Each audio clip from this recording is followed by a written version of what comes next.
பரமண்டலங்களில் இருக்கிற எங்கள் பிதாவே, நீதியின் சூரியனே, எங்கள் மேல் பிரகாசியும். கர்த்தாவே, உம்முடைய ஊழியக்காரர்களாய் இருக்கிற ஒவ்வொருவரையும் சுவாமி நோக்கி பாரும். எங்கள் மேல் கிருபையாயிரும். உம்முடைய நாமத்தை பற்றி கொண்டு, உம்முடைய வசனத்தை இருதயத்தில் சுமந்து கொண்டு, உம்மேல் அன்பை எங்கள் தலையில் சுமந்து கொண்டு, உம் அபிஷேகத்தை நாங்கள் சுமந்து கொண்டு திரிகிறோம் அப்பா. அப்படிப்பட்ட நிலையில் இருக்கிற நாங்கள் பாவம் செய்யாதபடிக்கு, எங்களுக்குள் அநீதி காணப்படாதபடிக்கு எங்களை காத்து கொள்ளும். நாங்கள் நீதிமான்களாய் வாழ்ந்து நீதியுள்ள ஊழியக்காரராக, உத்தம ஊழியக்காரராக நாங்கள் வாழ எங்களுக்கு உதவி செய்யும். யோபையாவை போல உத்தமமாய் வாழ எங்களுக்கு உதவி செய்யும். யோசிப்பையாவை போல பரிசுத்தமாய் வாழ எங்களுக்கு உதவி செய்யும். எலியாவை போல ஊழியம் செய்ய எங்களுக்கு உதவி செய்யும். சத்துருக்களை அழித்து போடும் யுத்தத்தை செய்ய எங்களுக்கு உதவி செய்யும். கர்த்தாவே, வேதகால பரிசுத்தவான்களும் உமக்கு உண்மையாய் இன்று வரை வாழ்ந்து கொண்டிருக்கிற ஒவ்வொரு ஊழியர்களும் உம்மை நேசித்து உமக்கு கீழ்ப்படிந்திருப்பது போல, ஆண்டவரை, நாங்கள் இன்னும் அதிகமாய், அதை காட்டிலும் அதிகமாய் பரிசுத்தமாய் வாழ எங்களுக்கு உதவி செய்யும். அதற்கு நீர் எங்கள் நீதிமான்களாய் மாற்றும்.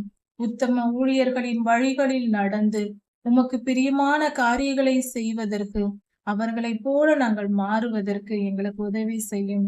மறுரூபமாக்கும். நீதியை எங்களுக்கு போதி தரலும். நீதிமான்களாய் மாற்றும்.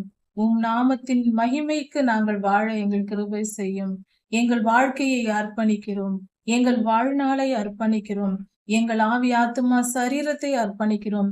எங்கள் பலனை உம்மிடத்தில் அர்ப்பணிக்கிறோம். எங்கள் தாளந்துகளை உம்மிடத்தில் அர்ப்பணிக்கிறோம். எங்களுடைய எல்லாவற்றையும் அர்ப்பணிக்கிறோம். எங்களையே உம்மிடத்தில் அர்ப்பணிக்கிறோம். ஏற்றுக்கொள்ளும். ஆண்டவரே, எங்களை நீதிமான்கள் ஆக்கும். எங்களை பரிசுத்தப்படுத்தும். உம்மண்டை சேரும்படியாக உம் திரு ரத்தத்தினால் கழுவப்பட்ட நாங்கள் உம்முடைய பரலோக ராஜ்யத்தை வந்தடையும்படியாக எங்களை சுத்திகரியும். உம் திரு சித்தத்தை இந்த பூமியில் நிறைவேற்றி முடித்தவர்களாக, ஒரு குறைவும் இல்லாமல் முழுமையாய் நிறைவேற்றி முடித்தவர்களாக உம்மண்டை வந்து சேர எங்களுக்கு உதவி செய்யும். அன்பின் ஆவியானவர் எங்கள் மீது ஆளுகை செய்யும் பொழுது நாங்கள் நீதியை கற்றுக்கொள்வோம். நீதியின் பாதையில் நடப்போம். நீதிமான்களாய் மாறுவோம். எல்லா துதியும் கனமும் வல்லமையும் மகிமையும் ஸ்தோத்திரமும் பலமும் சதா சர்வ காலங்களிலும் உமக்கே உண்டாவதாக. ராஜாதிராஜா இயேசுவின் நாமத்தினால் பிதாவே, ஆமென். மாரநாதா.